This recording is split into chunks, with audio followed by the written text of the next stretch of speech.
The first of our Scheme Month videos for 2021 is finally here, and we are going to kick things off looking at what Trey Lance did well in the quarterback run game in college. We'll also take a look at what the Niners have done under Kyle Shanahan and kind of give you a picture of what Trey Lance could bring to the 49ers in the packages that Kyle Shanahan said he was going to run this season. We've got a plethora of plays that outline exactly what Trey Lance did very, very well. That's where we're going to start. Then we're going to move to the Niners, and then we'll have a little fun clip here at the end. But first, let's start with a designed quarterback run, a pull lead, which you'll see Trey Lance run over here to the left-hand side of the screen. David, remind us how you can tell that this is a designed quarterback run and not a zone read or read option. So the big thing is we can see, right, it go from the sideline view here. We'll just let it run through and then kind of talk about it a little bit more here now at the end zone. But the main thing, right, is that Lance never attempts to even show like he's giving the ball to anybody else, right? This is him the whole way. He's taking the snap. You can see the back here is looking to block the entire way. There's no other option. There's no other point in this play for this to go to anyone else but him. Right. And so this is the type of thing that you can see that you can really like add to, like we mentioned on the podcast, right? If you've listened to that already, you can do this with basically any run play already in your playbook, right? The only thing that you're doing is you're taking this back who would have been the ball carrier, and now you've got an extra blocker at the point of attack. But otherwise, you can do this with, again, whatever play that you want to. Now, you know that this is a pull lead because you are going to be seeing Lance run to the left side. That's the play side. And you'll see the pulling guard right here, number 66. He is pulling to the play side. So you've got a play side puller out as a lead blocker, and that's why it's a pull lead. If that blocker were to be pulling from the backside, you'd have some other things going on. It'd probably be power. But that's why this play here is qualified as a pull lead, because you're pulling from the same side. And there goes Lance as a runner in the red zone. This is a play that ultimately worked well for the Bison, and it's something that the Niners could easily put in to their playbook because they do run some pin and pulls. They know how to run that play side pull action. It wouldn't be difficult for them to build that in. The next play is going to be a more traditional zone read. This is going to look like a run play the Niners, I think, actually have run before, even with this option built in. But you're going to see just straight up zone read, and pay special attention to the backside blocker, because what he does is going to be really interesting, and it's something that is fairly common now with zone reads in the NFL. Yeah, so again, we'll kind of let the whole thing run start to finish from the sideline, so you can just kind of get an idea of where things are going.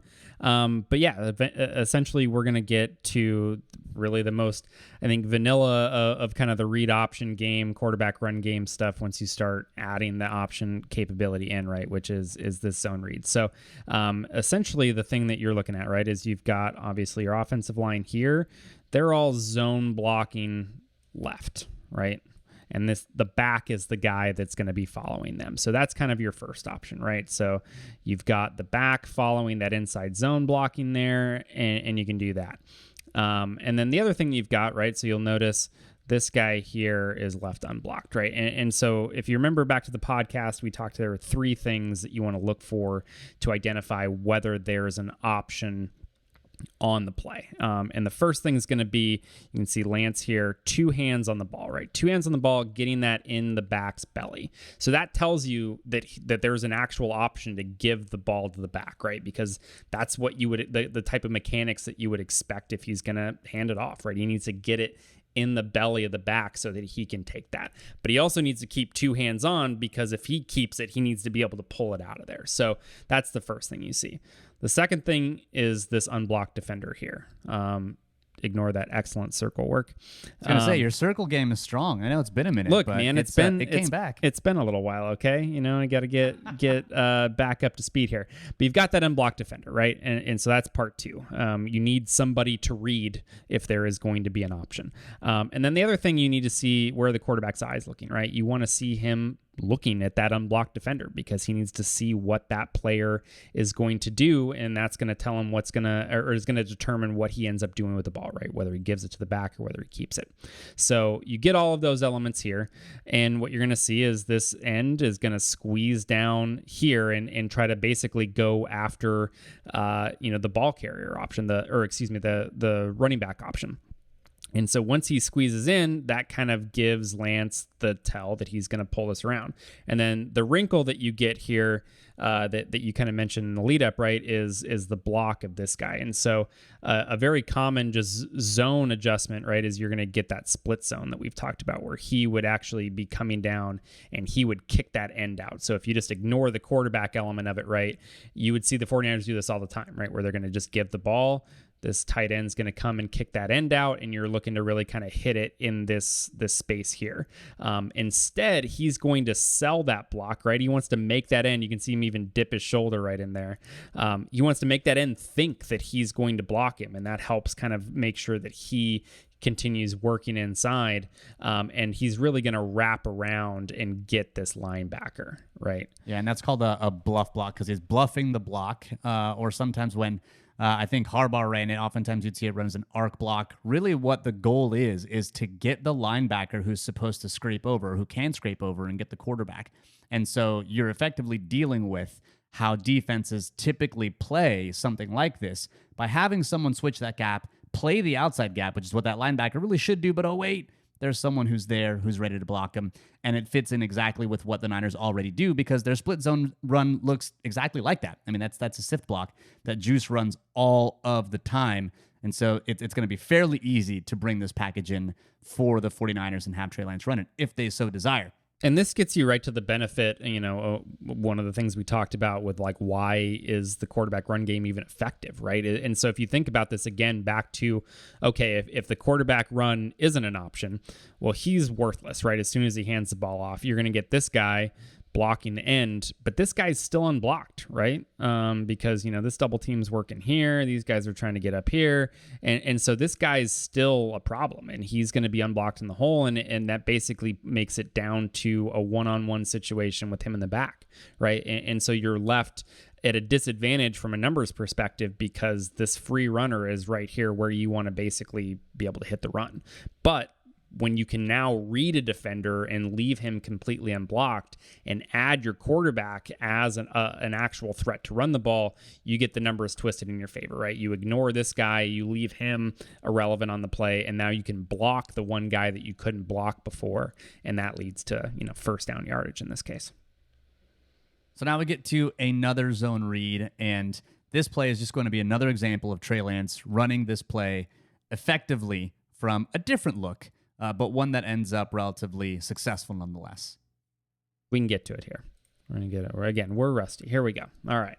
So again, sideline view, we'll let it kind of run, but you can already start to see a lot of the same mechanics, right? You get the same sort of arc block here where he's going to go around. You're getting the unblocked defensive end, and that Lance is able to take this one, a little bit further and pick up 35 yards on a 3rd and 3 play here. But again, quickly we'll go through kind of those same elements, right, that you're looking for. So you get the two-handed mesh, right? 2 hands on the ball, getting it in the belly of the back. I've got my unblocked defender here. I've got Lance eyes on that defender. So I've got my 3 things there that I'm looking for. And again, the end is going to crash down hard to the back. So that's my pull read. And I'm going to get out here on the edge. And now, they're kind of a mess. They're a little bit lighter box. This linebacker doesn't even try to scrape over. So you can see on this arc block here, he doesn't really have anyone left. And so it's just kind of, in no man's land there. He's able to go and ultimately pick up the safety. And that's what helps spring this for, a much bigger gain. Now we get to the run that I think Lance did really, really well. It was probably his best quarterback run in college, and that was the quarterback power. Now, this is going to have slightly different mechanics than your zone read. David showed you how you're going to have those zone blocks, and then you're going to have the quarterback go really to the backside of that play. This quarterback power is a little different, not just in formation, but also in mechanics. So, David, walk us through why this is, one, called quarterback power to begin with, how the blocking scheme is different and why Lance was so successful. Yeah, and we'll even kind of draw it up once we get to the end zone view here. As you see Lance just kind of, again, carry dudes for 20 yards or so. I don't care if these are FCS players. That's still impressive. So if we think back to, right, like what that zone read would look like. So let's just pretend for a moment, right, you've got your offensive line and they're going to be zone blocking this way, right? So they're all moving left. this would be the ball carrier that would be following in, on the zone running, and then Lance would be, his run option would be away from that, and you'd probably be looking at this guy here, this defensive end as your unblocked guy, right? And so what ends up happening is, the way you can think about it is this guy in that case is really the primary ball carrier, right? He is the one that is following the blocking. Lance is really more of a secondary option, right? He's kind of running on his own, or he might have, one or two kind of designated blockers that are just in case, if he does end up keeping it. But the primary blocking on the play is that inside zone option for this guy. Well, once we get to, this play here and get to the power read that we're looking at, this is inverted, right? So when we mentioned this on the podcast again, and basically you're swapping those roles. So now you get the power blocking, right? So we're going down here all across. This guy is, I'm going to draw what he's supposed to do. He kind of screws up on this play, but you're getting these down blocks, and he should really be pulling and kind of kicking out this defensive end here. So that's your power blocking, right? But instead of the back following that, Lance is going to be the ball carrier option that follows this blocking, right? And now the back is on a path away from that. So he becomes the secondary ball carrier. Lance becomes the primary guy, and that's what makes this inverted here. But this was something, that they went to a lot. They went to it out of this look, which is great because, again, you can basically take these two guys here that are in this diamond formation. You send them out as lead blockers for the back in case you give it. But you can see what it does, right? So I mentioned that this guy here, the right guard, should have been kicking this guy out.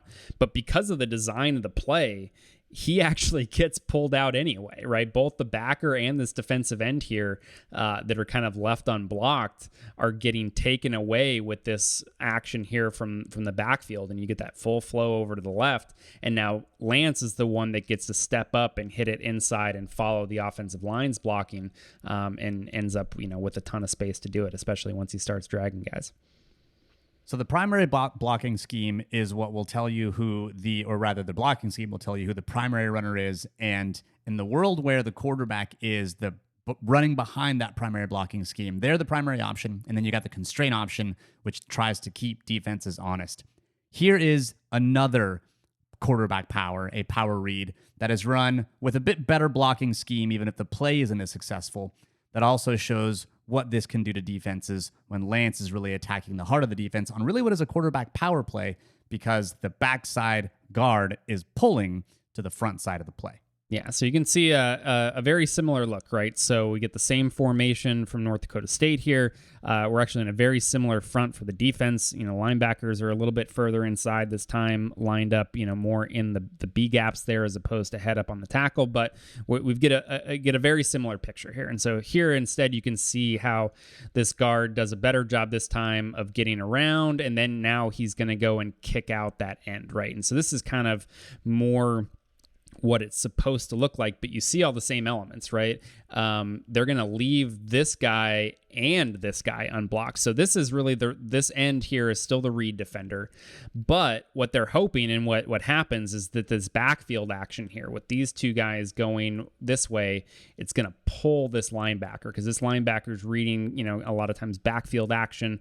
And so he's getting full flow, meaning everybody moving his direction.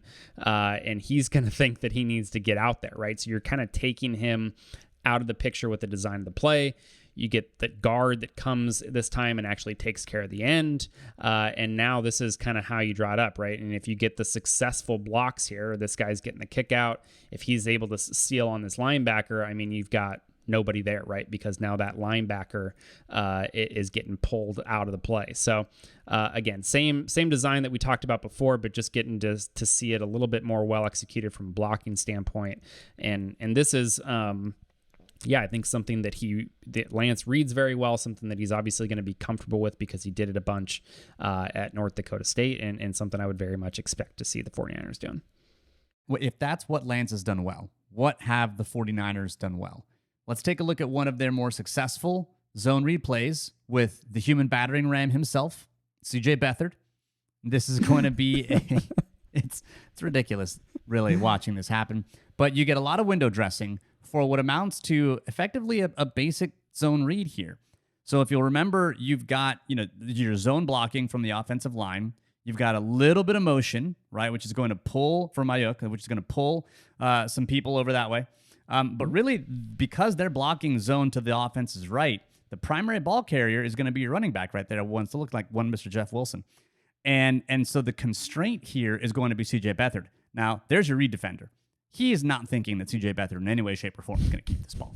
So he tries to go down the line. Beathard reads it, pulls the ball, and he's off to the races. And this is one of the most successful zone read plays I think that Shanahan ran in his tenure with the 49ers, and he's run a few of them. But you even got the arc block, I think, from Dwelly running around, being that lead blocker. So, I mean, all in all, it is one of the very, very similar types of runs you saw Lance run. But now you've got the galloping ghost here, when Mr. C.J. Beathard doing all the legwork. Yeah, and you can see again, like, right, it's similar to kind of one of the plays that we looked at where the linebacker here, this is the one that arc block should be getting, right? That he'd be coming around here and looking to seal that linebacker inside. But the linebacker has no thought in his mind whatsoever that C.J. Beathard might keep this ball and that he might need to get to scrape around the outside. So, yeah, and this was kind of the type of thing that you would see from the Niners when they've done it, right? It, like, obviously hasn't been something they've done, more than, a couple dozen times over the entire course of Shanahan's tenure in San Francisco.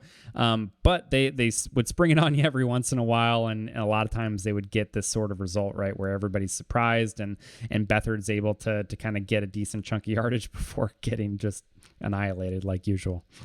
A more interesting play, I thought, that has option elements but isn't really a true option is what is called the toss, read, shovel. Now, this play is a little different in that it's got a bunch of different things happening all at once. This is truly an option play, but rather than having your quarterback run up the middle, what it does is it basically says, you know what, we're going to have someone else take the hit and run up the middle, and that's what C.J. Beathard is able to do here. So you're actually going to see lots of things happening, but ultimately it is an option play run to the inside with Kittle as basically the primary option player. Yeah, so really your two options, right? So rather than it being a handoff option to a back and then the quarterback run as your kind of two options that you're looking at here, you're looking at either a toss to this guy, right? So you can see the back kind of shuffling outside, and here is my conflict defender, right? So I still have this unblocked defender, and I'm still gonna look at him and see what he wants to do. And right here, right, as soon as he gives that little look over to the toss, you see this guy start to peel off. Now my secondary option is Kittle coming on the shovel pass. So it gets you the same sort of effect, but it's something you can do when you don't have a quarterback who really should be running the ball. This is effectively the quarterback power play that Lance was running really, really well with North Dakota State. In terms of blocking, in terms of effect, it is effectively the same thing. You've got a backside puller that is pulling, and he becomes now the power player. You've got your down blocks, so you've got your power. Now you've got the effective option play, which is not the primary run scheme. The primary run scheme is the power blocking. So in this point, really, Kittle is the primary defender. This is or the primary offender. This is where you want the ball to go, and Beathard just has to read it. What you don't get here is the numbers game, because your quarterback is still effectively a distributor. He's not really running this play per se because you're trying to protect old C.J. Beathard. You're able to get some elements of the option, but you're not really able to get the true numbers game that the quarterback power got you with Trey Lance. So Shanahan already has some of this stuff built in. He's already been dabbling in it for a while. He ran this play actually with Atlanta in the red zone as well. And so he's had that in his playbook for quite a while. And now he's got a quarterback who can run it, whom he feels he can expose to hits. But I think lastly, we'll wrap up with what the option plays for the 49ers really looked like on the whole. And that's going to be with one Mr. Brian Hoyer, who ran it in 2017. I mean, saying that this looks like, this is really a unique to Brian Hoyer type situation. Like even the bad ones, weren't quite this bad. But yeah, you get, a terrible quarterback trying to hand the ball off to a fullback, and this is what happens. It's been there since 2017. Shanahan's been wanting to do it. He now has the quarterback to run these plays effectively, and he's not going to hit you with that kind of outcome, hopefully. Because Man, that's 2017 was depressing for lots of reasons, and that was one of them. Cut to Brian Hoyer being like, "Hey, dicks, well, thanks for just taking the random shot here on the otherwise had nothing to do with your video, but sorry about it, man." Thanks for tuning in to the Patreon video. Thanks for buying us a beer. We absolutely appreciate you. We appreciate you giving us the time and effort to be able to do this for you. Hope you enjoyed it. Hope you're excited about Trey Lance. And as always, go Niners.